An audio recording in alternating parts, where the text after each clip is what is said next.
All right, welcome everyone. Tonight we're going to have an update on the Iran deal. I know that's something that's very important to all our activists and advocates here on the call. If this is your first time with us, then welcome to another Mass Peace Action webinar. In case you don't know, Massachusetts Peace Action is the largest grassroots peace organization in the Commonwealth of Massachusetts. And we're also members of the Peace Action Network. We have affiliates, sister affiliates all across the country. And we advocate on a number of issues. Our founding issue was nuclear disarmament. We have been trying to ban the bomb since 1957. But we also work to end interventions and sanctions all across the world, to shrink the military budget, to work to end wars in the Middle East, to end intervention in Latin America, to connect peace and racial justice, peace and climate change, and on and on and on. So if it's your first time with us, I do recommend that you check us out at masspeaceaction.org. And if you're from outside of Massachusetts, you can go to peaceaction.org and find a Peace Action affiliate near you. Because ultimately what we want everyone here to do is not only get informed, but get involved too. We need people to raise their voices around issues of foreign policy. Because one thing that I think we all agree on is this country needs to make a serious change when it comes to our foreign policy, when it comes to our relations with countries all around the world, and what we do with the fact that there's so much power in this country. And that brings us to the subject of tonight's webinar, which is an update on the Iran deal. Massachusetts Peace Action has been advocating for normalizing relations with Iran for as long as it's existed. And we have been advocating around the Iran deal since the Obama administration. We advocated for it as many of you know, Donald Trump pulled out of the deal very, very rashly, and for very little reason other than political distaste for what was one of the biggest achievements of the Obama administration. President Biden, during the course of the campaign, promised to rejoin the JCPOA, the Iran nuclear deal, to restore that achievement of his former boss, and to normalize relations between the United States and Iran, but also to join Russia, China, the UK, France, and Germany, who are all co-signatories and remain in the deal. The United States is really the aberration here. So we're all kind of scratching our heads as activists, because President Joe Biden said that he would get back in the Iran deal, and here we are a year and a half after he became president, and the United States still remains outside of the JCPOA. And that's why we have experts on tonight who are going to provide some analysis and also some advice on how we can be more effective as advocates and as activists. So if you'll bear with me, we have an all-star panel, and I'm going to introduce everyone and bring them up on screen as well, one by one. And then we'll start the discussion. Let's see, who's missing? So we're very privileged. We actually have experts from all over the world tonight to talk about this. Our first guest is Dr. Assal from NIAC, from the National Iranian American Council. You may have seen us on our air before.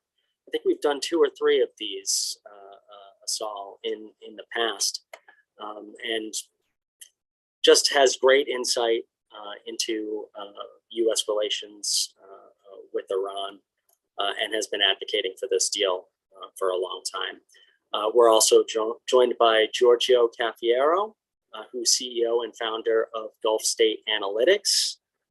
He's a regular contributor to Middle East Institute, Al Monitor, Low Blog, many more publications. He's based in Washington, D.C., but he's actually calling in from Italy tonight. We're also joined by Professor Peter Beattie, who has the distinction of being farthest away. He's actually calling in from Hong Kong right now, where it is very early in the morning. So we thank you for getting up and drinking your coffee and joining us. He's a professor at the University of Hong Kong, and he's also an expert in political economy. So I'm really looking forward to your insights, Peter. And finally, last but not least, Derek Davison is joining us, and he's been writing about international affairs for over almost 20 years. And he's also the host of the American Prestige podcast, which I'll be providing a link for, so you can all get subscribed and you can find his work there. Welcome, all-star panel. Thank you for being with us. And I guess my first question to the entire panel is, what is the state, in your opinion, of the Iran deal right now? As we all know, President Biden just took a trip to the Middle East. He went to Israel, he went to Saudi Arabia, which was incredibly controversial and for good reason. In the wake of that trip to the Middle East, where do we stand with the Iran deal? And I'll go to you first, Assal, to get us started. Sure. So, Brian, I mean, thank you, first of all, for organizing this, for having us, for everybody who's joining us today. I think a lot of us are often talking to other analysts or politicians and things like that, but it's really important that we communicate these things to activists, because the reality of it is, if there isn't any motivation from the bottom up, if there's no grassroots pressure to change these policies, then they simply will never change. So talking about where we are now, I mean, in terms of an update, it's an unfortunate update because it's just a continued sort of stalemate. You sort of went through and already explained where we were and how we got here, the fact that the Trump administration withdrew from the deal in May of 2018. And what's important is that the Biden administration has essentially maintained the policies of the Trump administration. And this is despite the fact that, as Brian pointed to, voters, people who actually supported Joe Biden in the elections, genuinely believed that this would be something that he would address on day one, as he did with other things. If we remember, on day one of his administration, he rescinded the Muslim ban, something that he promised to do. He returned the United States to the Paris Climate Accord, something that he had promised to do. And in the same way that he returned to the Paris Climate Accord, he could have decided on day one to return to the Iran nuclear deal. And the reason I say that is because one of the reasons for, you'll see a lot about indirect talks between the US and Iran. All the communication since this new administration has come into power has been indirect. They have not been directly speaking to each other. And like anybody else, like in any other situation, we understand that when you're not directly communicating with the person that you're trying to negotiate with, it makes it more challenging to do so. The reason for that is precisely because the US is outside of the deal and has never returned. And I bring that up because the way that sometimes it's framed in the media, not even in the media, by politicians themselves. I mean, you had a tweet from Secretary of State Blinken, I believe it was a week ago, talking about Iran's need to return to the deal, which is false on its face. Iran doesn't need to return to the deal. Iran is in it. It's the United States, in fact, that has to return to it. And that's part of the reason why you have these indirect talks going on. The talks reached pretty much a stalemate in March of this year. There was some hope at the end of June that, and those talks have taken place mostly in Vienna, there was some hope that talks in Doha and would, at the end of June, would change that stalemate. Unfortunately, those led nowhere. And the question becomes, the way that the Biden administration has tried to frame it is first to blame their predecessors. We're in this situation because of Donald Trump, and then to blame Iran. We're in this situation because Iran has to make the decision. And that is a problematic way of framing it for multiple reasons. Number one, while the Trump administration is certainly responsible for having created the situation that Biden inherited in January of 2021, this administration has now had a year and a half to change that. It's the same power, right? The president has the same power. Joe Biden has the same power that Donald Trump had. And in the same way that Trump decided unilaterally to leave the deal, Biden can decide to return to it. Biden can make decisions reversing executive orders. For instance, the FTO designation, the Foreign Terrorist Organization designation for the Iranian Revolutionary Guard Corps. Biden can decide by executive order to reverse executive orders that imposed greater sanctions on Iran during the period of the Trump administration. So the way that the narrative is framed is, their hands are tied. They can't do anything, and nothing could be further from the truth. Of course, the United States has agency. The US government has agency, and the president of the United States and his administration have agency to act to restore something that many have, from Israeli intelligence and defense communities to the same type of analysis in the US itself, that the decision to leave the JCPOA is one of the worst political decisions that's been made in decades. Some have compared it to the decision to invade Iraq in 2003. And they're not the same yet. And I want to emphasize that point. They're not the same because we have not invaded Iran yet. We're not in a conflict directly or a military escalation with Iran.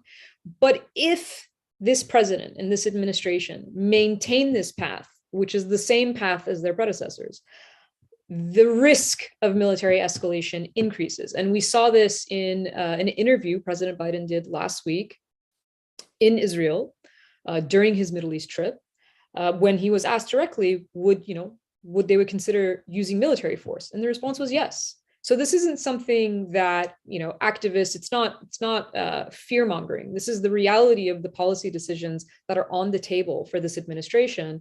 And it is incumbent upon them to act to avoid anything even remotely close to that, because unlike the situations that we've had maybe over the last 20 years in terms of wars that we've fought, where this thought there is no alternative. In this case, the alternative is literally staring them in the face.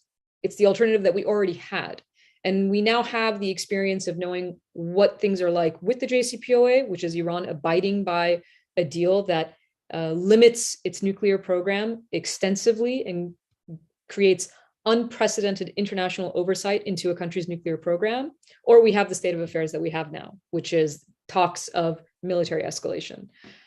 So I will leave it at that and let others chime in on sort of where we're at with the JCPOA. Absolutely, feel free. And I think one point that you made is that the alternative to this deal is likely an eventual military conflict between the United States and Iran. We saw during the Trump administration and on at least two occasions, the two countries almost go to war. And that was certainly how President Obama sold the deal, that we can have the JCPOA or we can have eventual war with Iran. And I think one of the keys to the deal was how focused it was. It was focused on the issue of nuclear weapons. And I think one thing that has been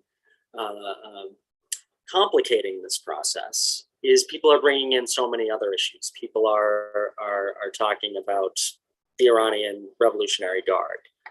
People are talking about ballistic missiles.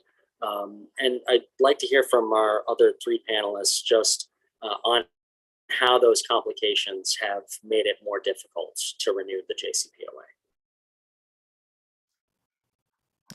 Well, I'd like to emphasize something that Assal talked about that I think needs to be front and center here, which is this was a day one thing. You could have done this on the first day of the Biden administration. And it's interesting to watch the administration deal with this particular issue in a much different way. I mean, there are all these other decisions that the Trump administration made that the Biden administration has been willing to say that was a bad decision. We're undoing it. We're undoing it right now. It's done. In this case, in this particular case, the verbiage has been, this was a bad decision, but let's see if we can like capitalize on it. Let's see if we can capitalize on the decision to get out of the deal and reimpose maximum sanctions and force the Iranians to make additional concessions just to get the United States to go back to upholding the commitment that it made in 2015. So this was a thing that could have been done immediately, but the decision was made by the administration to try to build on what Trump had done in a sense. And approach Iran with these, you know, as you said, with these somewhat extraneous issues that the Obama administration made a very conscious decision to leave out of the negotiations to simplify things. But the Biden administration has talked about the sort of mythical longer and stronger deal that it wants to negotiate, which has to do not just with missiles and Iran's support for, you know, certain undesirable from the U.S. perspective groups in the Middle East, but also has to do with extending the timelines and the sort of sunset clauses in the original deal. The only way to ever do anything like that, the path to getting a bigger deal or bigger and better, longer and stronger, whatever you want to call it, deal, was always to uphold the deal that the United States made in 2015 and then build on that, create some level of trust and some level of interaction between Iran, direct interaction, again, as Assal talked about, between the United States and Iran, and then go from there and you know, add these other issues back in. I mean, when you talk about specifically the issue of the IRGC and its foreign terrorist designation, this was a decision that the Trump administration made precisely to undermine a future, you know, Democratic administration's attempt to get it back into the nuclear deal. It was specifically made to be the stumbling block that the Iranians would naturally demand had to be eliminated for them to for a new agreement to be made, or for, you know, an agreement on restarting the deal to be made,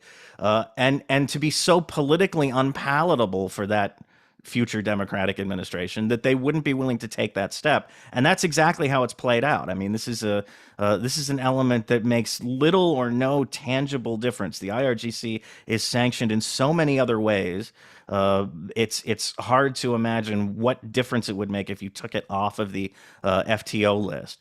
There has been talk of the Iranians sort of offering these compromise measures where you could leave, you know, take parts of the IRGC off of the FTO list, and the Biden administration has rejected those ideas because it would incur a political cost. It would take a political hit in Congress, and they've clearly decided they're not willing to do that. So yeah, I think the extraneous issues could have been addressed in a different way had you gone back into the deal in good faith on day one, and then tried to build some rapport and some sense that, hey, you know, and we had this little hiccup, but the United States can be counted on to you know, participate and abide by what it promises to do. Maybe then you could have done something about some of these other issues, had discussions.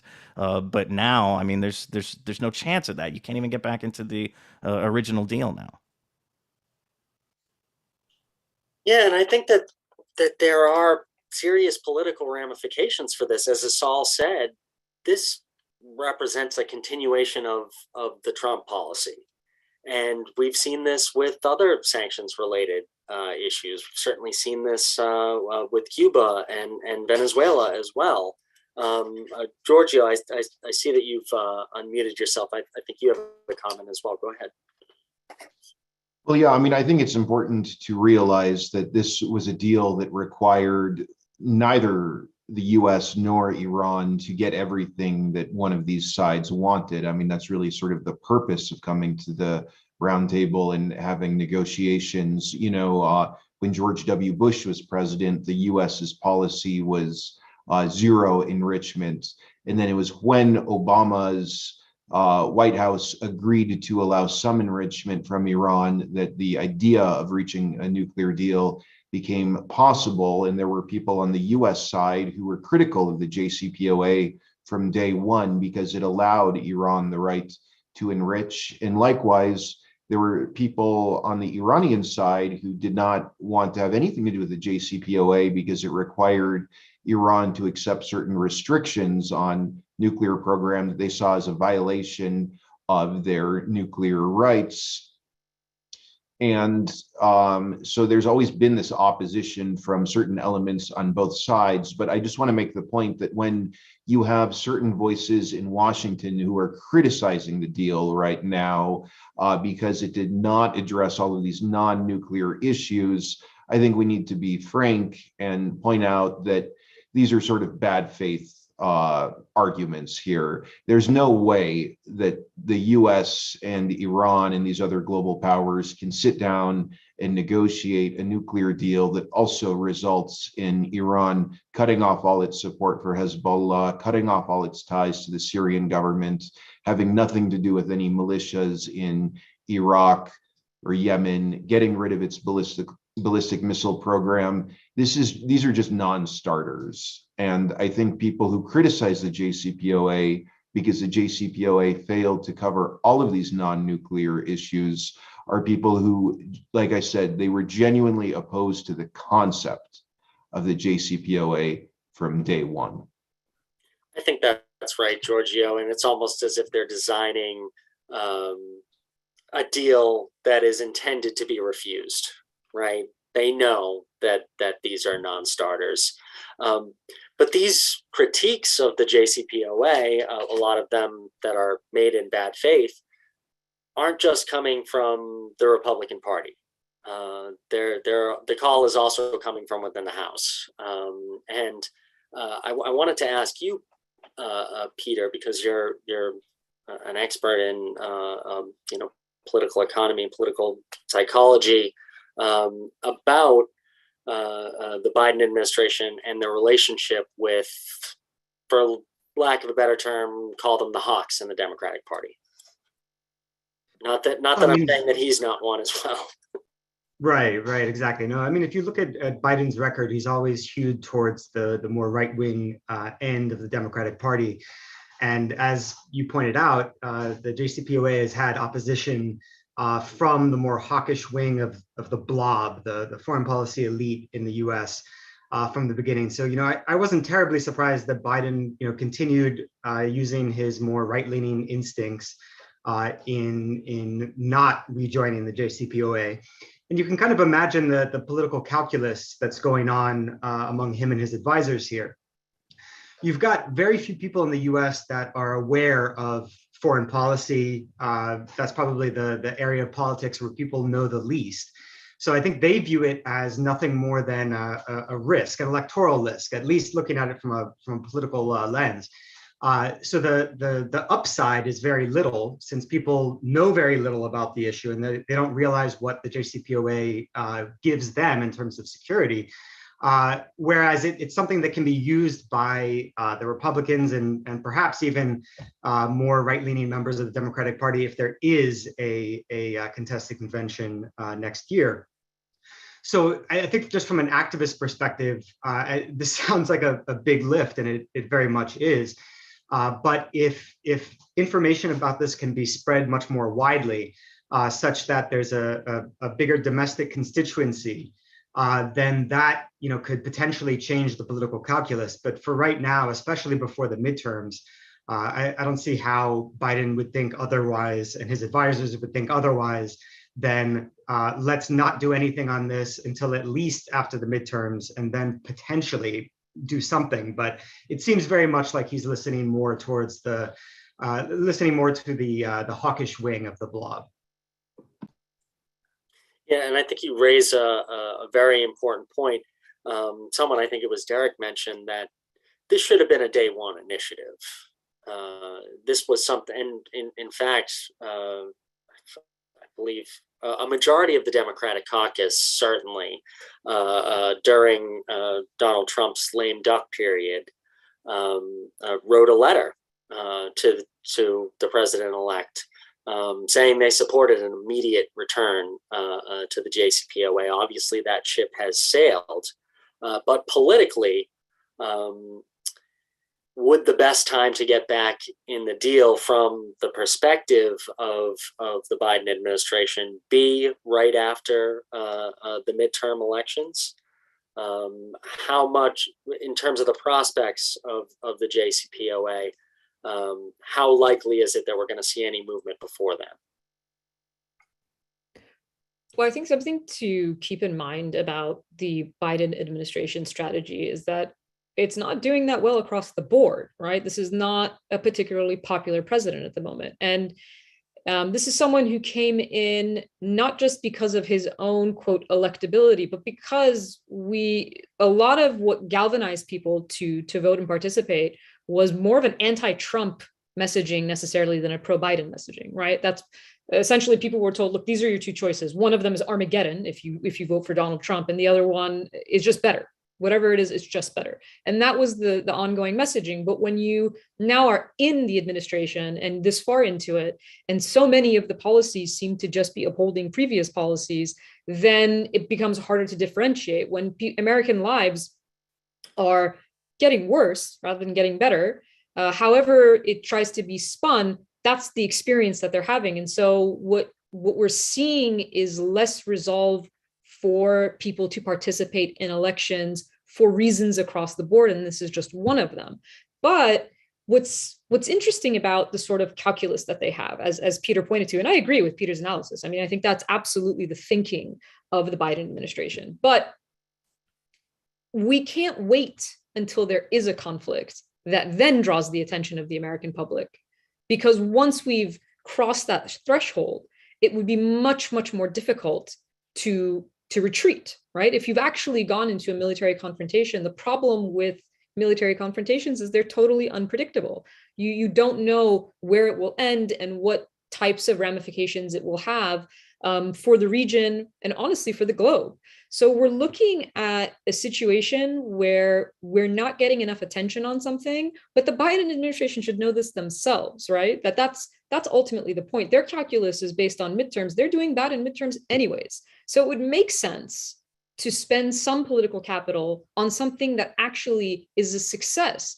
And a sort of irony, and I know we can get into his Middle East trip, that was a political cost, right? Saying that you're going to turn Saudi Arabia into a pariah and then fist bumping MBS was a political cost. It was covered negatively by most media, by most commentary, especially by people who actually supported Biden, because that was a significant criticism of the Trump administration. Like, look, you have Saudi Arabia committing war crimes and now murdering journalists, literally chopping them up. How can you possibly be okay with that? Which is precisely why Biden on the campaign trail played no, I'm distinct from Trump. I am different from Trump because I will make them a pariah. So it's not even that this administration doesn't know how to pay a political cost. It's just that it seems like it doesn't know how to pay a political cost that might actually benefit not only it, but actual US interests and global security interests. And I think that's the deeper frustration in watching how they're moving forward. Yeah, I think their political calculus is off, actually. And like you said, I think the reason that most people supported Joe Biden, there wasn't a lot of excitement around him before he became the nominee, was because he was not Donald Trump, right? And now you see him, as far as I'm concerned, doing a Donald Trump impression by cozying up to MBS, the de facto leader of Saudi Arabia, somebody he called a killer, essentially, very publicly on the campaign trail. But I think that trip is very important. So I'm wondering if our other panelists could just, we're talking a week after Joe Biden, someone who said, someone who really highlighted his relationships with leaders around the world, would talk about it constantly. I've spent more time in meetings and on the phone with political leaders than anyone else running. How would you grade him on his trip that he just took to the Middle East? Well, I'll go to Derek first. I mean, I think the bar for the trip was set so low that it was impossible to fail. Basically, there was no expectation of anything. The administration did all it could to, uh, kind of make clear that they weren't expecting to accomplish anything, any kind of signature achievement while Biden was away, and that's what happened. He didn't. Uh, there was this talked about deal on oil that was never really in the cards. I don't think the Saudis have the capacity to pump more oil right now, even if they wanted to, and they don't really want to outside the confines of OPEC Plus and their relationship with the other major oil producers. There was some talk of working out or beginning a normalization process between Israel and the Saudis, a diplomatic normalization process. That's a ways off as well. And it was clear from the administration that they weren't anticipating any major movements on that. So I think what you had was basically a trip that was done just to have the U.S. president kind of go to the Middle East and appear in these places and say, basically to borrow a phrase that Biden used in a different context in the presidential campaign, nothing fundamentally has changed about the U.S. role in the Middle East. That was the message. We're still here. We're still, fist bumping MBS. We're still meeting with people like Abdel Fattah Sisi, bad actors all over the place, but it's okay because they're our guys. It was clearly, there's clearly an anti-Iran overtone to this entire thing. It was present in Israel, was present when Biden was meeting with Israeli officials and they were talking about, kind of mutual defense, regional defense, air defenses to, it's all essentially to counter Iran or the supposed Iranian threat. It was present in Saudi Arabia. It was present when he, met with the GCC+3. It was present when he met with MBS. That was an undertone to this whole thing. And I think, to bring it back to the nuclear deal, what you have is a presidency that's, basically playing the greatest hits of the last 40 years of. 40 years, I guess now, of U.S. foreign policy, and that includes taking a fairly strident anti-Iran line, maybe a little less so than Trump, but I don't see a deviation from most of what we've seen since 1979, basically. Yeah, and I'm seeing a really good comment in the chat from Catherine, because one thing that President Biden was sure to do was reassert his commitment to Zionism, and to say that the relationship, the support for Israel from the United States has never been stronger. But I think you're absolutely right, Derek, to say that, the demonization of Iran goes back 40 years. And he reasserted it. Giorgio. Well, yeah, I think it's a really good point you make. The whole push to sort of expand the scope of the Abraham Accords itself, just another sign of really how much continuity there is from the policies of Trump's administration to the current administration. This was a big part of the Biden administration's objectives in this trip. I think, generally speaking, the White House realizes that Mohammed bin Salman, regardless of what we think of him, is going to become the next king of Saudi Arabia. I think everyone understands that that's a very safe assumption to make.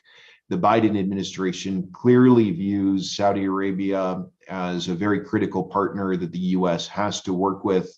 The administration, just like basically all of the U.S. administrations going back to FDR, thinks it's in the U.S.'s interest to work very closely with Riyadh. So I think Biden really wanted to try to mend fences with MBS before he ascends to the throne.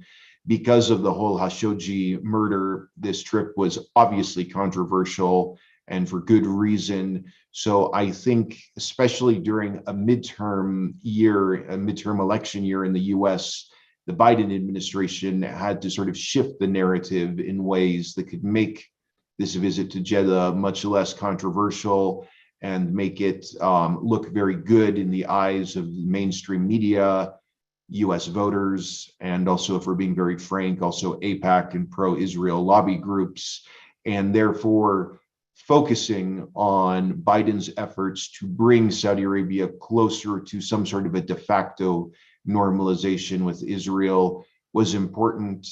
And given that the White House obviously values the Abraham Accords and is trying to expand them, I think maybe the administration views the trip as being successful in the sense that just before Biden landed in the kingdom, the Saudis announced that they were going to allow Israeli planes to fly through Saudi airspace.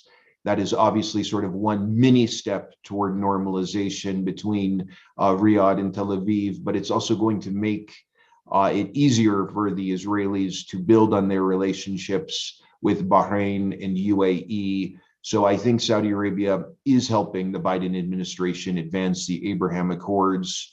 So on that front, I'm sure the administration considers the visit to be somewhat successful, not a huge success with some announcement of Saudi Arabia joining the Abraham Accords. I don't think any serious analyst was expecting that to happen, but again, a partial success in terms of moving the two countries closer to a de facto normalization. But when it comes to the other issues, though, oil production, human rights, sort of countering Russian or Chinese influence in the Gulf, I don't really think there's anything that Biden and his team can really point to as deliverables.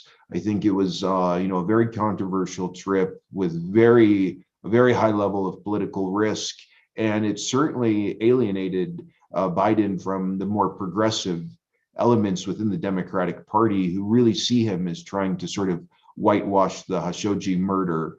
But I'll end by saying, I think in light of like the January 6 hearings, the Supreme Court's decision on Roe versus Wade, I think Biden felt that he was in a position to take some steps that would alienate the base of his Democratic Party and simply say to them, well, look, your alternative is the Republican Party. So of course you need to support me and you need to support Democrats. What are you going to do about it? Yeah, and that's of course a huge problem, just not of the bipartisan consensus on foreign policy, especially when it comes to the Middle East. But you mentioned the Abraham Accords, and one thing that we're incredibly concerned with as peace and anti-war activists is the amount of weapons that we're pouring into the region. And to us, that's a huge component of the Abraham Accords.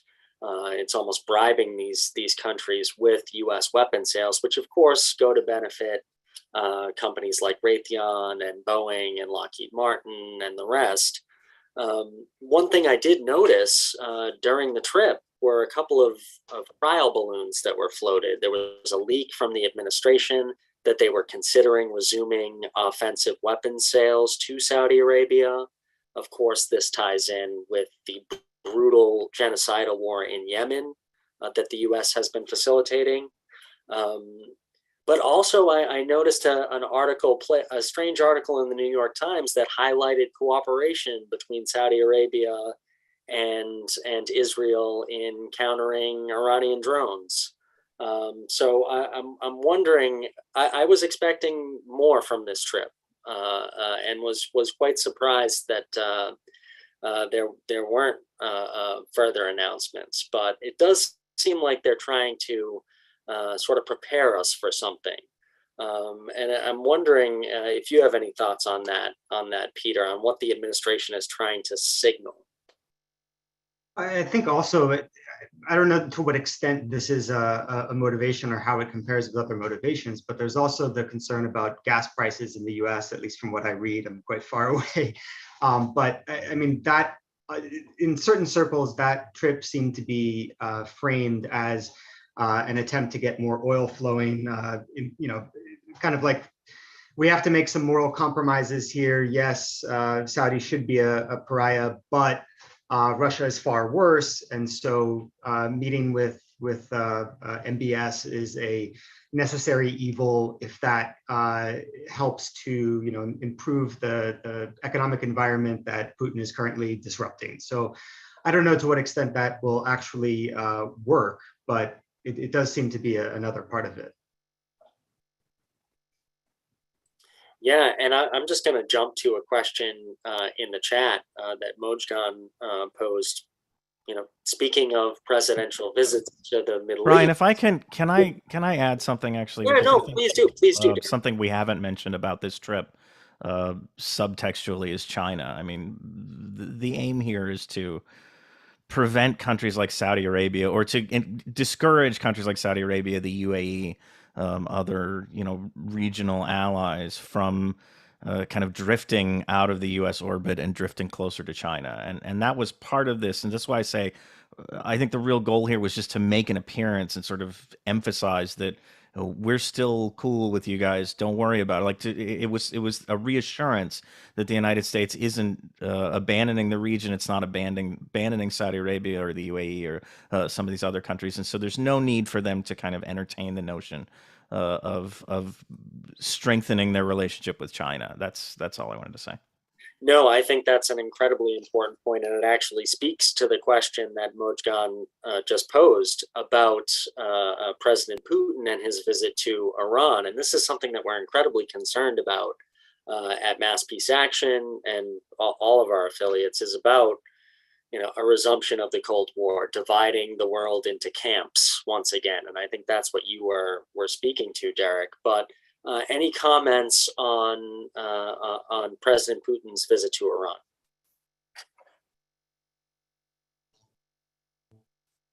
I can. Oh, Giorgio, do you want to go? Sure. I would just quickly say that I think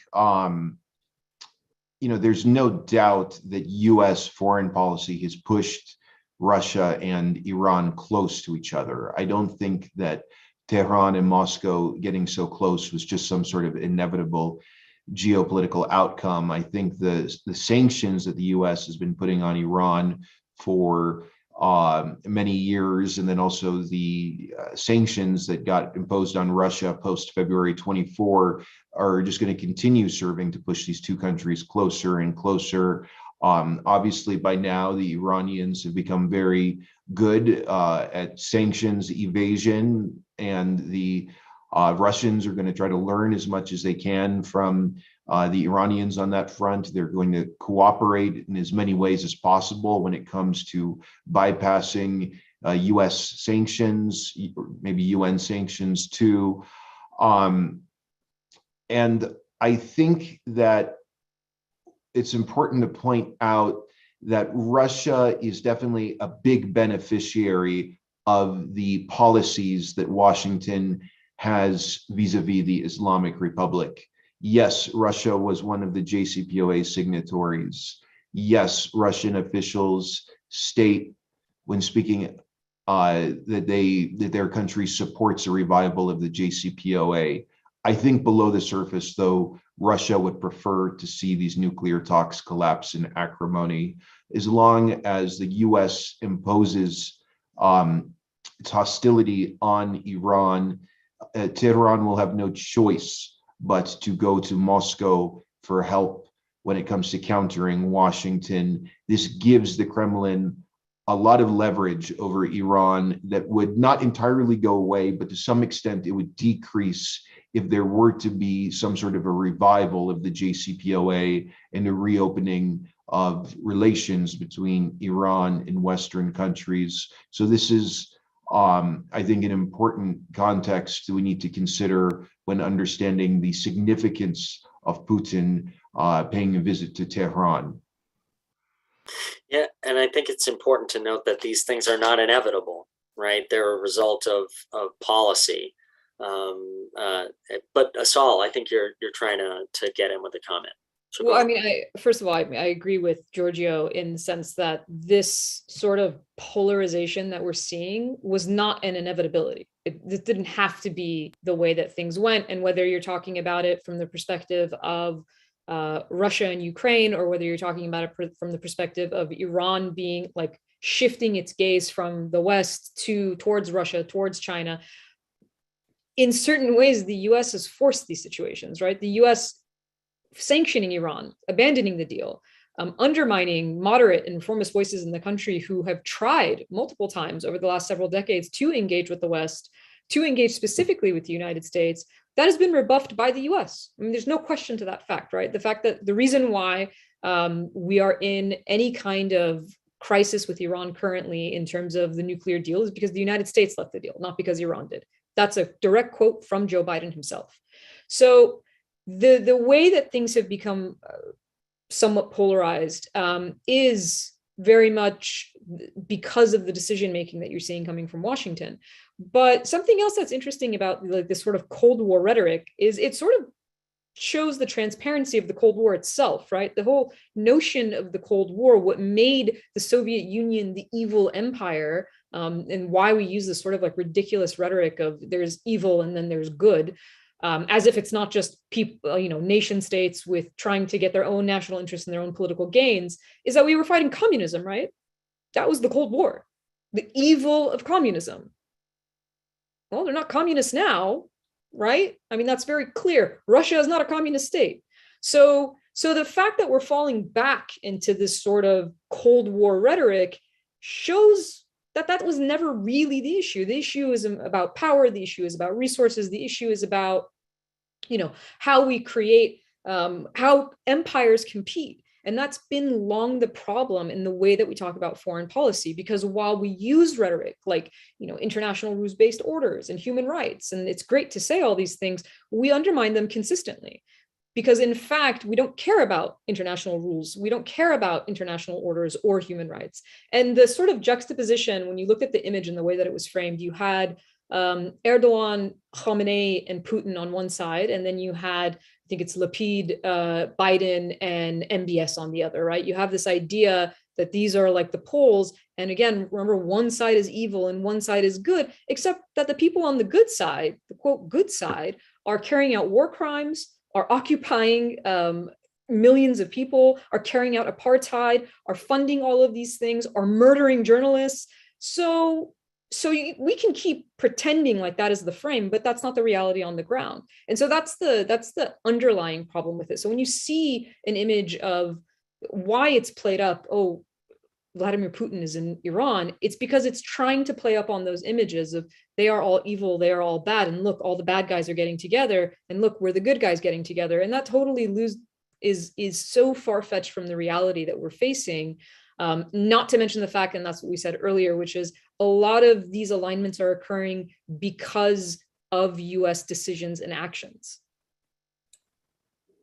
Yeah, and I think that for a long time, it seemed, at least to me, that there has been a Cold War going on in the Middle East for quite a long time between on one side Saudi Arabia and the other Iran, not fighting directly, but through proxy forces, and I'm wondering if that's just going to become a part of a new Cold War, and that's why now, as you said, Biden is there to let Saudi Arabia know that, don't listen to what I said on the campaign trail.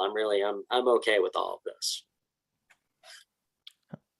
I think to add to what Giorgio was talking about, this emerging, or it's not really emerging, but the strengthening of the relationship between Russia and Iran now that both countries find themselves kind of dealing with U.S. sanctions or Western sanctions more broadly. This is not limited to Russia and Iran, and it's not a new thing. I mean, one of the interesting dynamics in world affairs over the last couple of years, I think that's gotten not enough coverage in the US, is the relationship between Iran and Venezuela, which continues to grow because both countries find themselves on the business end of punishing US sanctions, and they work together to find ways to generate economic activity, to whether it's in to avoid sanctions or kind of dodge sanctions on the one hand, but just to sort of trade with one another and interact with one another because they are in this very isolated position. And the United States, the Ukraine war has sort of put this into overdrive, and this kind of light speed effort to recreate maximum pressure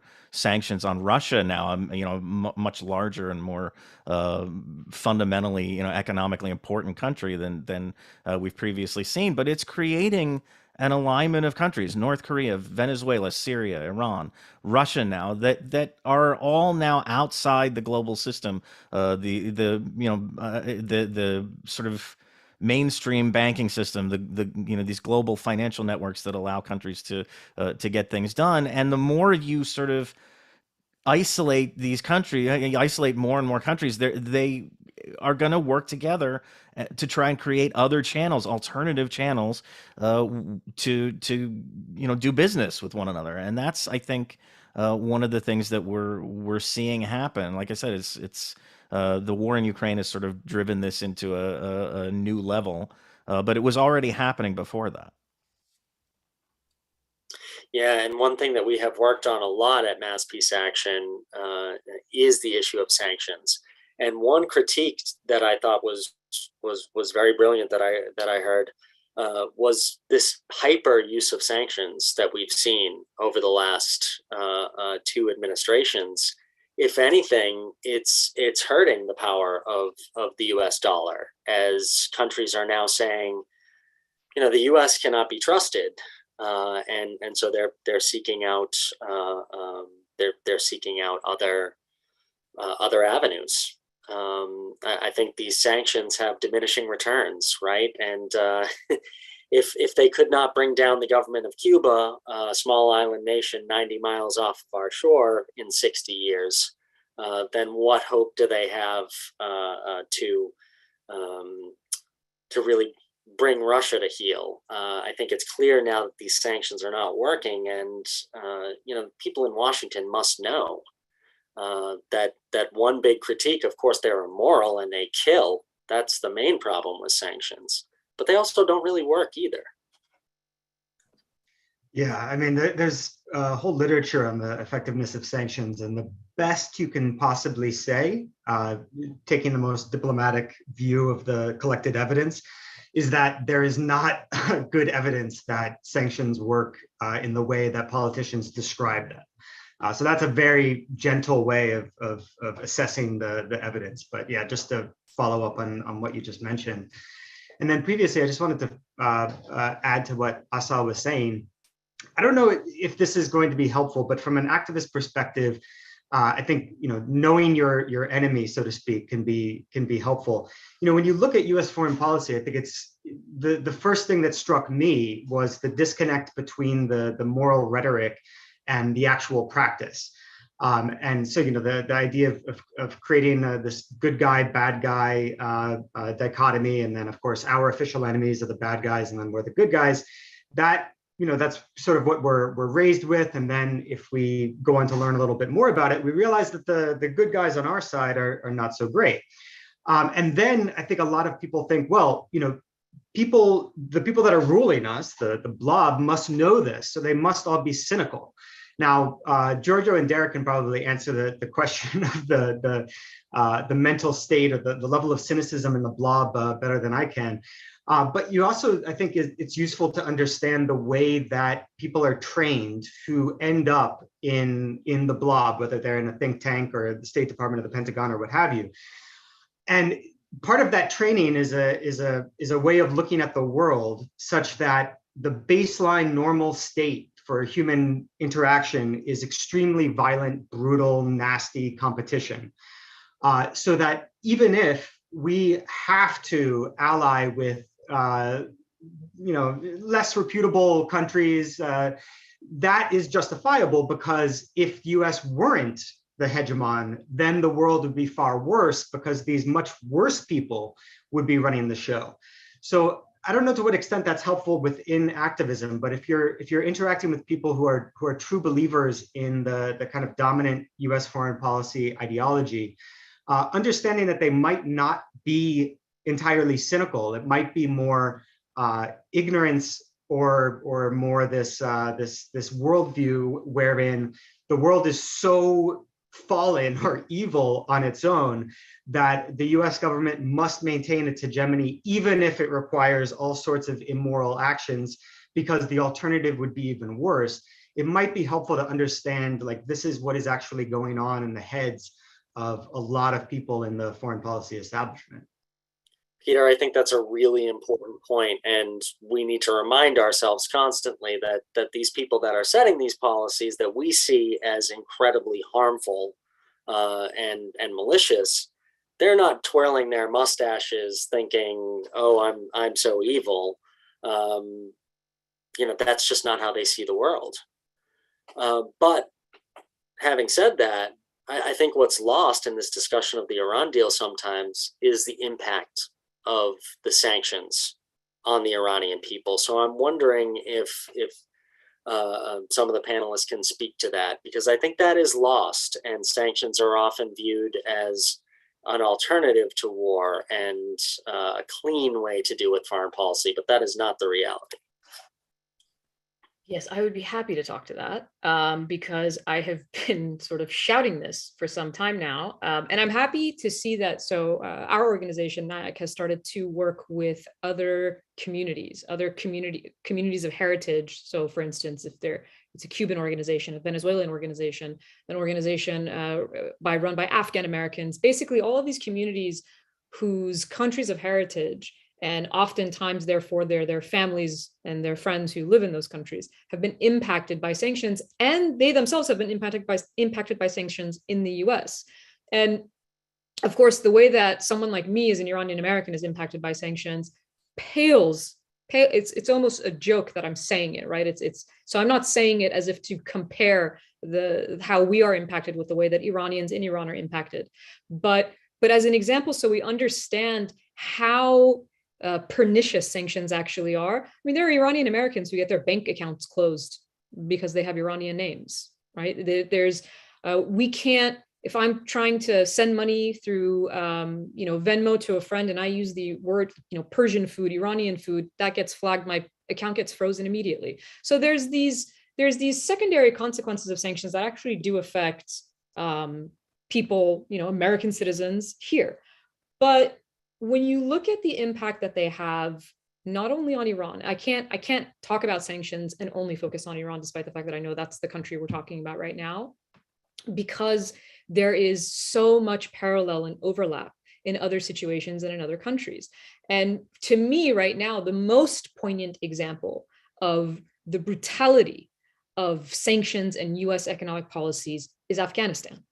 And the fact that more Afghans are likely to die after the war, after a 20-year war, because of those very policies, than they did during a war. So when they say sanctions, sanctions are benign. Sanctions are an alternative to war. They are war. Economic siege is war. A blockade, when we support Saudi Arabia in a war against Yemen and basically support a blockade that is starving millions of Yemenis, I mean, the US has a direct or indirect role in the world's worst ongoing humanitarian crisis, which is Yemen, and the world's worst oncoming humanitarian crisis, which is Afghanistan.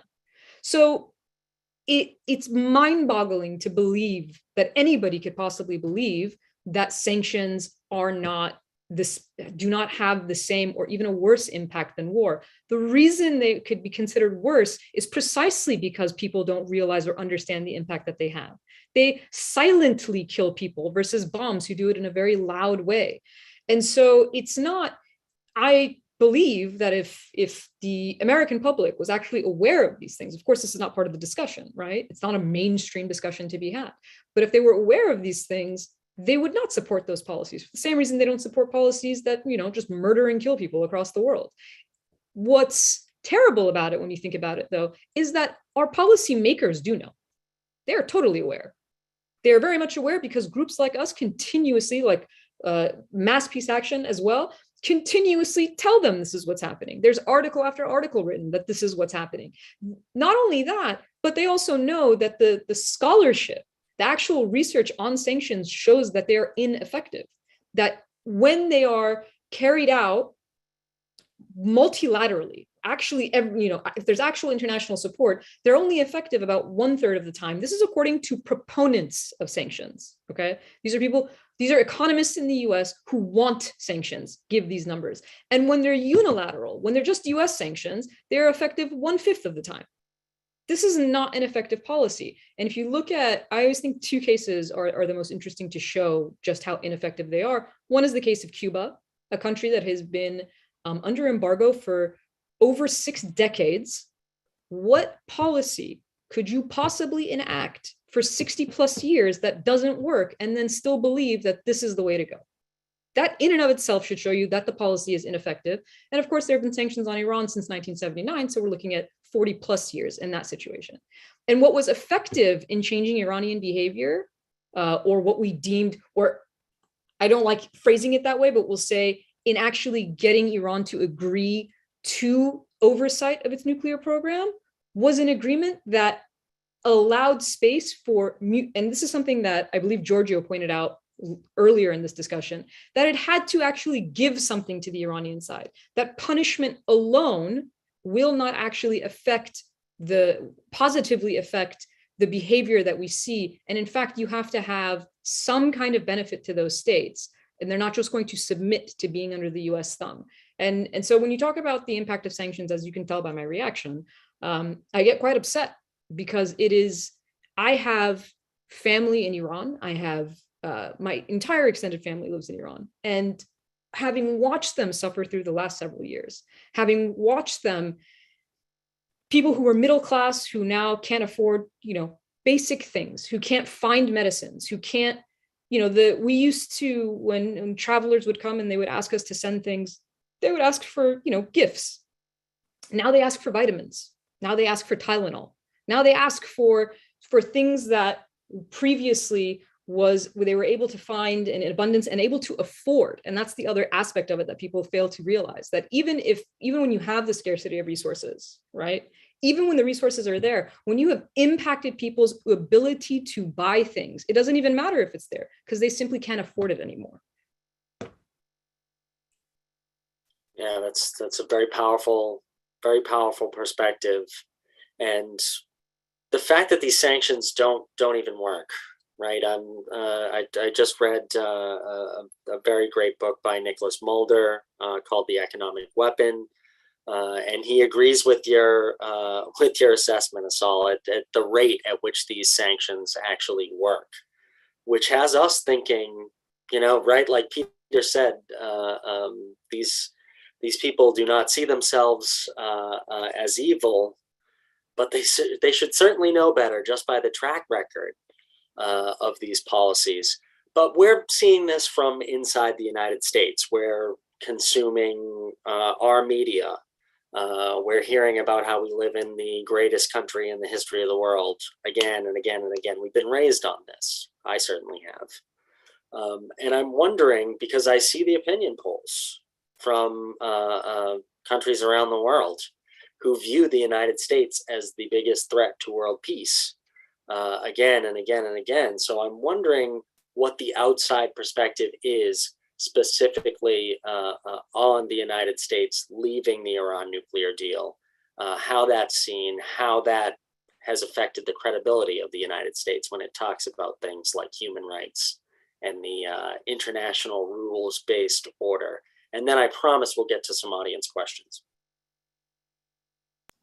I mean, I think the response to the war in Ukraine and the kind of tepid reaction to U.S. calls for solidarity to support the sanctions regime against Russia, and the fact that a lot of countries in the global South have sort of ignored that call, basically. I think that speaks very strongly to the reputation the United States has in much of the world and has developed over the last, at least during the War on Terror era, if not before. I think you can draw a lot of conclusions from that about what these other countries think about phrases like the rules-based order, or what they think about sanctions, what they think about a country that just kind of barrels through and does what it wants, and then insists that everybody else play by this kind of set of rules that we've created. So I think it's quite apparent what the reaction is. I don't, I mean, that was part of the motivation for Biden's trip to the Middle East. I think there's some panic, I think, in the administration that they have sort of put a flag in the ground and said, this war, we have to oppose it. We have to all kind of band together throughout the world, the international community, and oppose this war. And it's gotten crickets from countries that I think, the United States assumes it can sort of push around or sort of move in particular directions, and it hasn't gotten that response. It hasn't gotten the response that it wanted, and I do think there's some awareness of that. I don't know that maybe that they understand why that is, but I think there is some awareness that the United States is not as well regarded as maybe we would tend to think. Yeah, unfortunately, I'm not sure how much that message is getting to the bulk of the population here in the United States. But I want to go to Roy. You've had your hand up for quite some time. Sorry to make you wait so long. No, I'm sorry. It Please. was just fascinating conversation. I just wanted to add and ask a question of what you guys think about, after hearing Peter and Derek just discuss the global hegemony of the United States over all of these other countries, and how, unless you're a benevolent dictator like the King and I or something, or the Shah of Iran, it's really a madman's mafia. The U.S. will, unless you bow your head or, in complete complacency with the United States, it seems that the United States, just to get special interest, just to maintain their special interests, and like APEC and people that really, or our interests, our national interest to be number one in the world, and it's a zero-sum game because I feel, and I just want to know, how do we jumpstart the process of an economic cooperation, global, and a northern-south divide, and a world, and resolve these conflicts in this age? I know it's not a perfect world. I know we have our own interests, but definitely Saudi Arabia is not a rational player, and I think we need a new Secretary of State. I think Blinken, is really not. I think Suzanne Rice was the right person, because she doesn't see Saudi Arabia as a rational player, and there's no two-state solution with Israel and Palestine. I mean, that was what he campaigned on too. It's You've just raised like, a lot of good points, Roy. I want to give the panelists a chance to respond. okay. Yeah, I just wanted to follow up on your question about, what could possibly usher in greater international cooperation. And while, the contrary to popular perception, the Chinese character for crisis is not the same as opportunity, but there's some truth there in that the global ecological crisis is probably the best opportunity there's ever been to create a really unprecedented degree of international cooperation. Like, if you're looking at it just from a pure rational perspective, and sadly, that's not really what governs state behavior. But if you were to, the only sensible option is to immediately move at warp speed towards a global cooperation on reshaping the entire global economic system.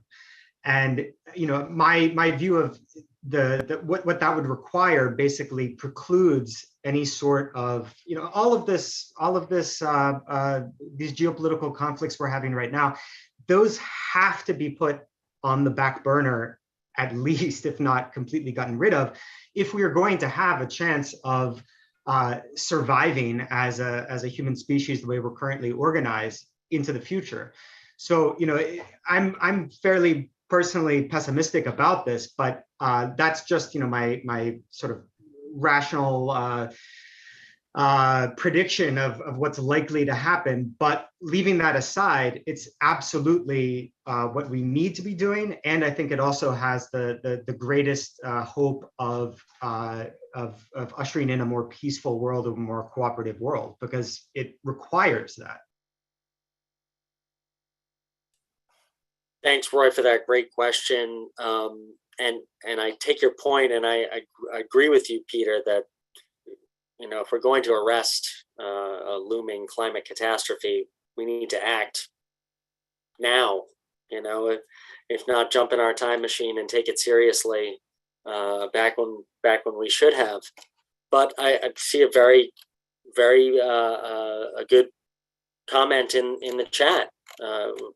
The House of Representatives just authorized an extra $67 billion to the Pentagon's budget, which the increase alone dwarfs our yearly budget to fight climate change, which is less than $45 billion.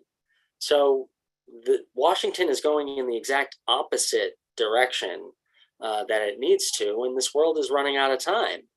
Prasadon earlier in the chat asked, what would you all like to see activists do about that? So imagine that you could herd all of the cats that are progressive activists and get them to focus on one thing.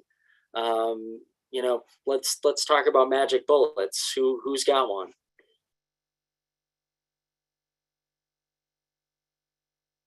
No pressure, guys.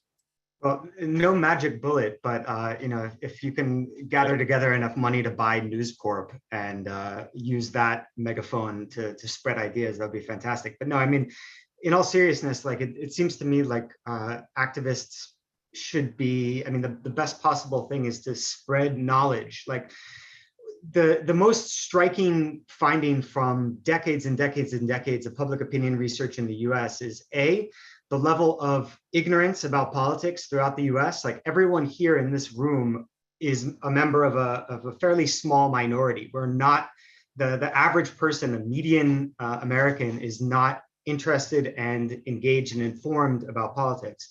So basically informing people about all of the issues that we've been talking about today is key. How to do that? I mean, that I focus on the media, so I just think, if only we could have an outlet that reaches millions of people. But of course, we don't have some 15 billion ready to go to buy News Corp. But still, like, doing whatever we can to educate people. The other aspect of public opinion research that's positive, perhaps the ignorance aspect is positive too, because it means we don't have to fight against deeply entrenched ideas the way you would if you're in DC trying to convince somebody who's in the blob. But the other aspect is that public opinion research is pretty clear that there's a majority in the US that is open to peace, to policies that would aim to attain peace. That, you don't get that perception by watching TV and listening to pundits. That's not the sort of worldview that they have. But it's pretty clear that there's at least a latent majority sentiment in the US for peace. So that's a positive takeaway, I think, from that research. Yeah, and I think we've seen that the American people do support things like reducing the military budget. I mean, there has to be a reason why the Democratic Party put that in their platform. But then they get into power and they do the exact opposite.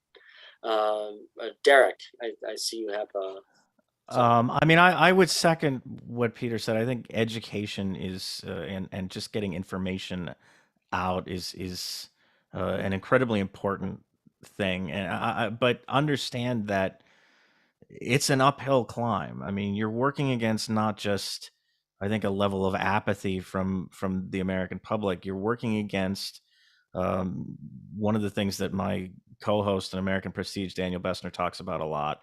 You're working against decades of conscious efforts on the part of policymakers to insulate foreign policy in particular, all these decisions on some level, but foreign policy in particular, from the general public, from any influence, allowing the general public to have any say in what the empire does basically around the world. So you're fighting against a very strong tide in the other direction, but there's still, I mean, over a long enough time, if you can raise awareness among voters, and voters go to the polls and vote for people who don't support the blob, who don't support this kind of stuff, who want a different way forward, you can, I think, achieve change. I mean, the where I get pessimistic is I don't know how much time we have left because of climate change, because of the possibility of another pandemic that's more serious than COVID.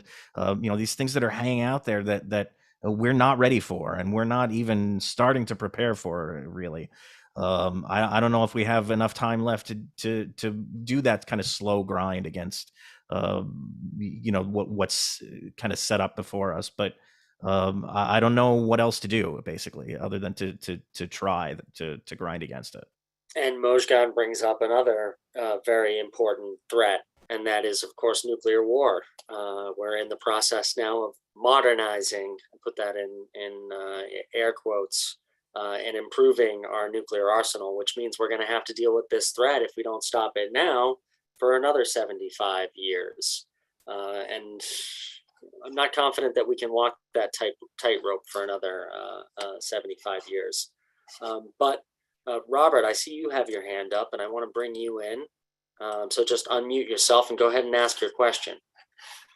Well, I do have a few questions. However, I'd like to make a point about what Mr. Davison had just said. For the most part, from what he's been saying, has been really hitting the nail on the head.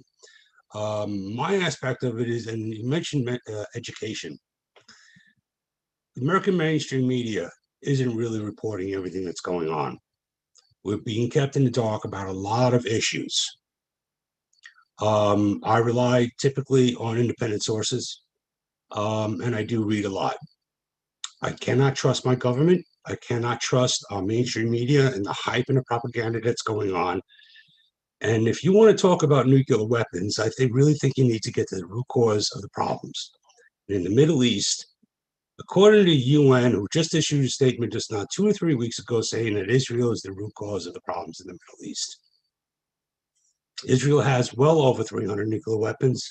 They have the capability of producing their own weapons-grade plutonium and making their own weapons. They're no longer buying nuclear weapons from people, from other countries.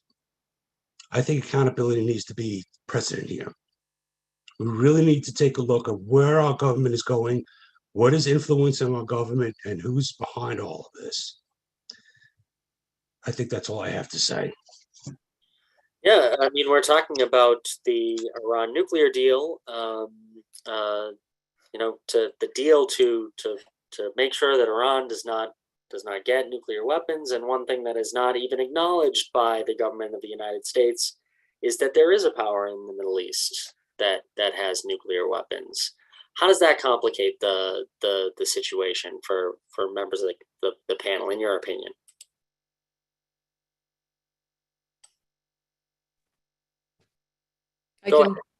Please.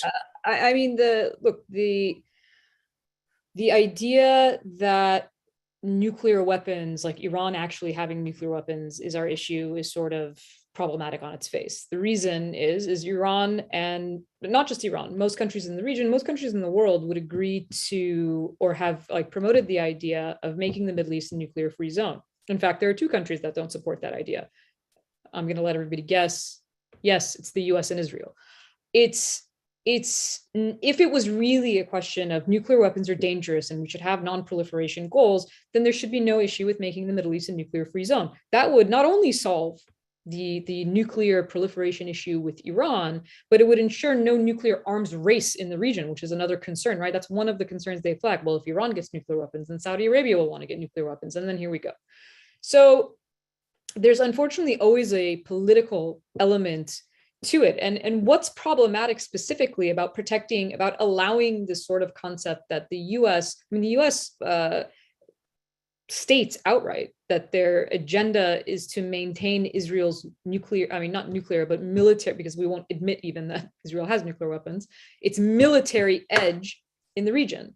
And the problem with doing that is, well, you're clearly inviting, and this is what we were talking about earlier with, when you isolate all these different countries, you're pushing those countries together to try and figure out a way of getting around that isolation. That happens in military regards as well. When you try to push certain countries to have power and have an edge, that's not a great way of creating a security architecture in a region. And so it invites other countries to want to have nuclear weapons, the idea, one of the reasons why this sort of like anti-Iran attitude exists, and why, despite the fact that you hear multiple former members of the Israeli military, the Israeli defense community, the Israeli intelligence community, saying that it is actually better for Israel's security to return to the deal, then why do you see also Israeli sabotage of Iran's nuclear program, of the deal itself? Because it has political aspects. Israel has to constantly maintain this concept that Iran is an existential threat to Israel's existence, and therefore anything it does is allowed under this umbrella. Everything becomes a security tactic. And without having that sort of boogeyman in the region to say, hey, they're the problem, then the spotlight starts to turn. And it becomes, well, why do you have nuclear weapons? Why are you occupying all of this land that doesn't belong to you for decades? Why are you carrying out apartheid? But we can't talk about any of those things because we're always stuck on this sort of surface level, and this is all we're ever talking about. Whereas there are resolutions to that, right? There's an easy resolution. If you're concerned about Iran having a nuclear weapon and you're the United States, return to the deal.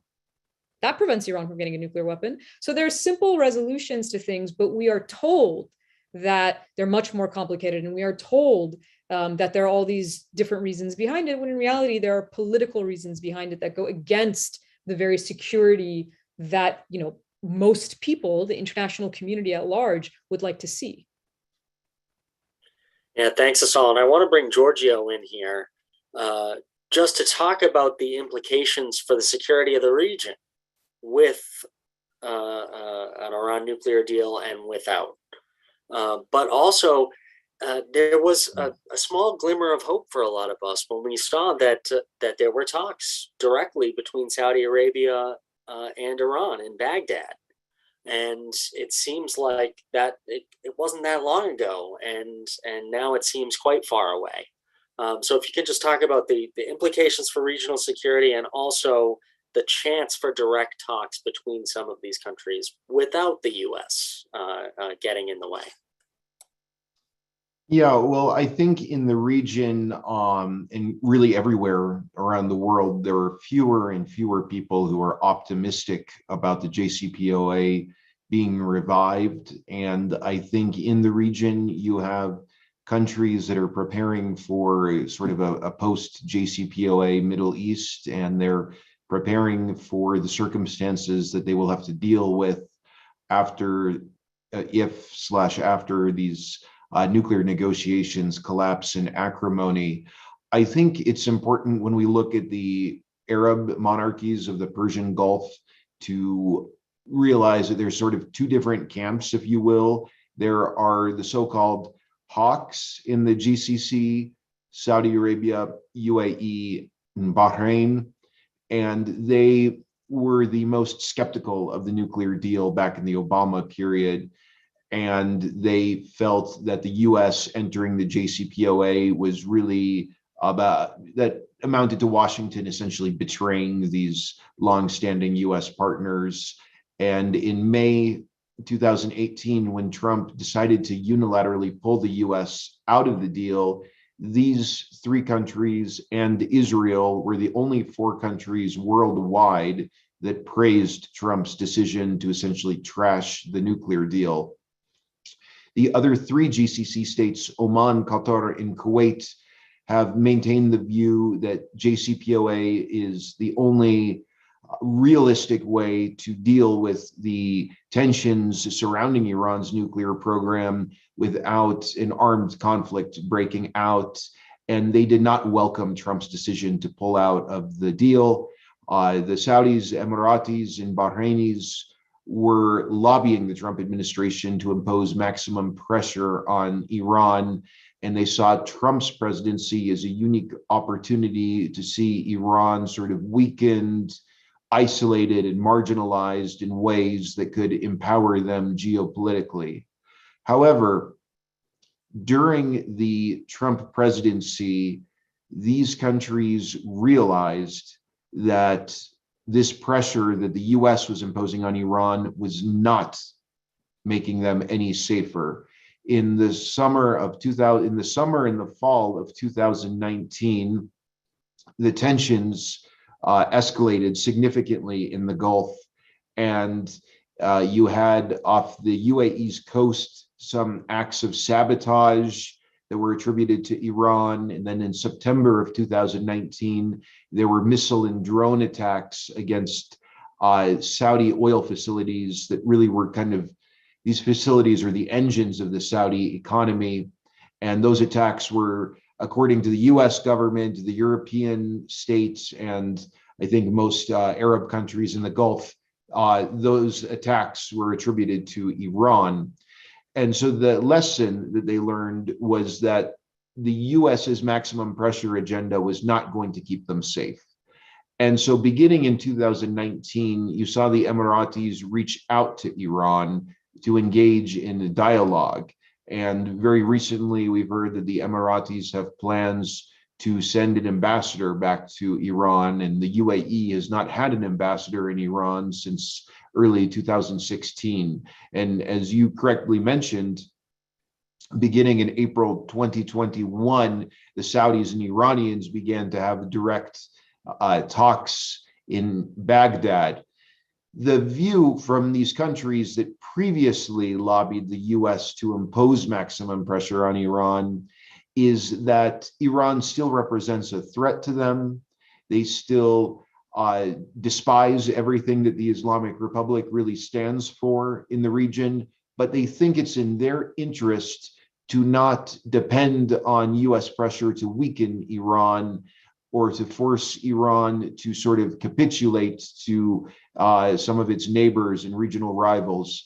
Their view is that for all the problems they have with Iran, it makes the most amount of sense to engage with Tehran.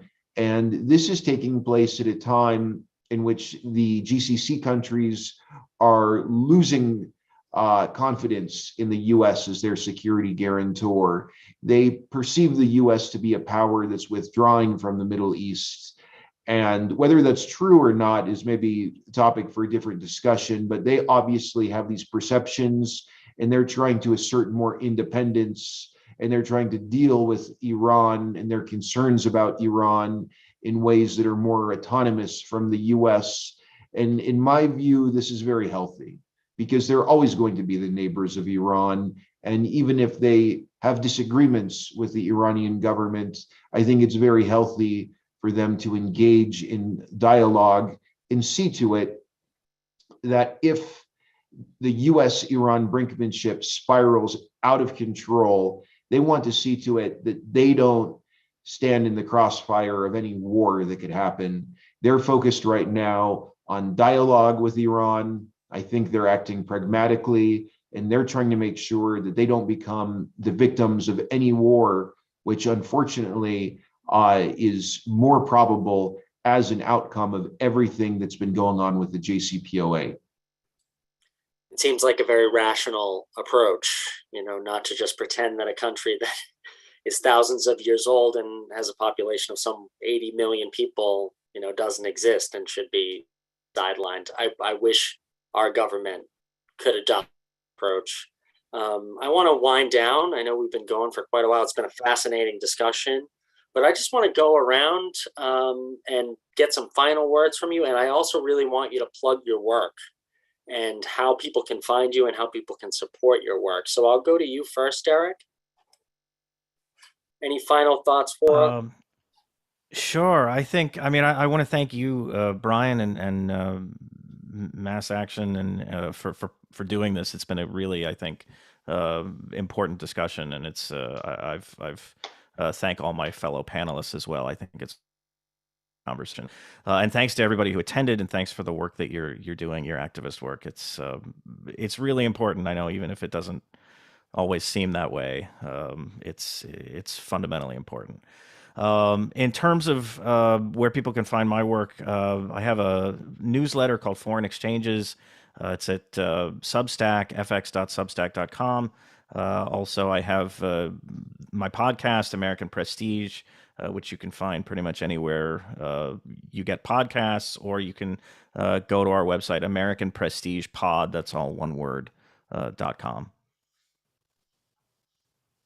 Thanks. And just to let people know, I'm going to send out a follow-up with a copy of the recording.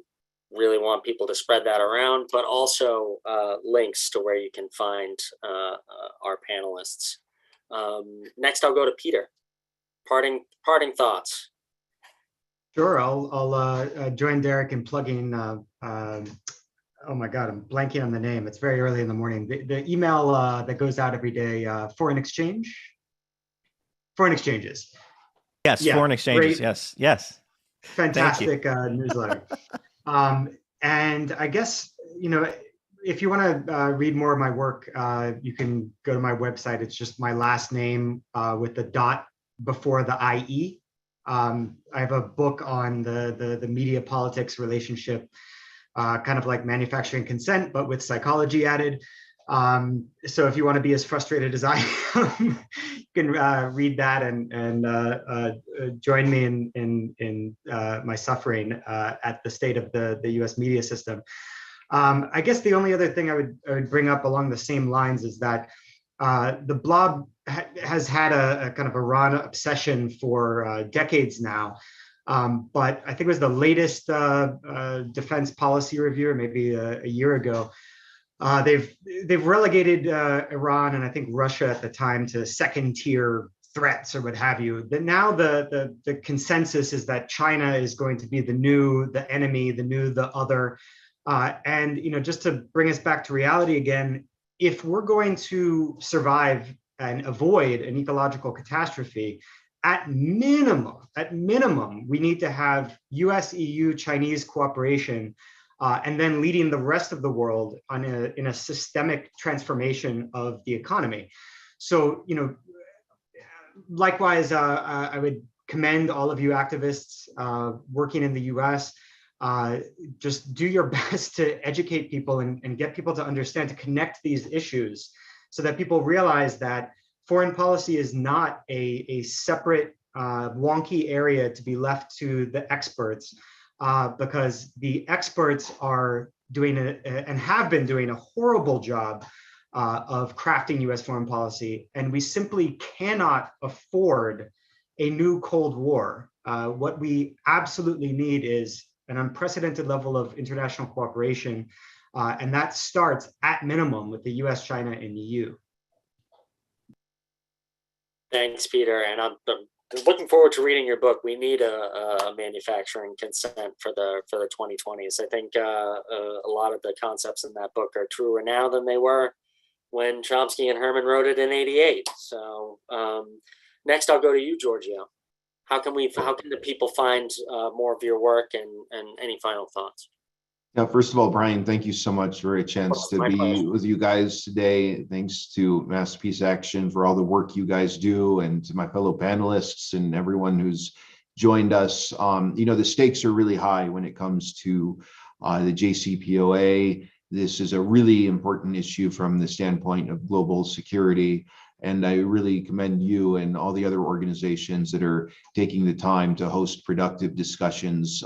This is, as I said, an issue where the stakes are very, very high, not only for the US and Iran, but countries throughout the Middle East and beyond. It's so important to have serious and critical discussions. In the mainstream media, so much talk about Iran, and JCPOA has a lot of slogans, distortion, bad faith arguments, ridiculous narratives, but it's really important to look at the facts and to have serious conversations. And I hope that everyone was able to gain from this discussion we had tonight. In terms of my work, please visit gulfstateanalytics.com. My company does a lot of work on geopolitical and security issues, big focus on Iran and greater Middle East as well. And thanks again to all of you. Thank you, Giorgio and Assal. If you can give us your final thoughts. Yeah, absolutely. I echo what everybody else said. Thank you to everybody for joining, for all the work that you do. Just being here, points to exactly what both Derek and Peter said, which is we need to have these conversations. We need to educate people, and that's really the only way of doing it. If we talked about the sort of magic bullet, what do we do to get these things done? Well, we have an actual democracy. That's what we do. If you had an actual democracy, then what the majority of American people would want would be policy. And the majority of Americans don't want more wars. And the majority of Americans want, basic sort of living standards for their own lives. So that's it. I mean, this is the work of that we have to do in order to see the will of the people actually being carried out. The only thing, we've had a long discussion, and I'd be happy to join future discussions later. So I'll leave it at that. And in terms of the work that I do, the easiest thing is to follow me on social media, on Twitter, at Assalrad. So it's at ASSALRAD. And I actually have a book coming out in September from Cambridge University Press on Iran. It's on sort of the contemporary Iran and the formation of national narratives in Iran, called The State of Resistance. So that will be coming out in September, and that's all. Thank you so much for organizing this again, Brian. Well, we look forward to that, and we'll beg to have you back for a book talk. I'm sure you'll be in much demand come September. But I want to thank you all for spending so much time with us. I really appreciate it. And I want to reiterate, please support these voices. We need more like them. And also save up your pennies, because we'll put them together, and don't worry, Peter, we'll buy News Corp, and that'll really do it. But I think it's clear from this conversation, and not just between the US and Iran, but between all of the nations of the world, right? Like Martin Luther King said, we have to choose. It's nonviolent cooperation or violent co-annihilation. Those are our options. So let's get our act together. Let's take the knowledge that we gained tonight and turn it into action. That's exactly what we do here at Peace Action. And I want to thank all of you, Assal, Giorgio, Derek, Peter, for helping us, for enabling us to do that. And watch out for that follow-up email. All of the great resources that our panelists just listed, I'll send them out to you along with a copy of this recording. Spread it far and wide. Help us educate, help us activate, help us make change. We desperately need it. And with that, and have a great night.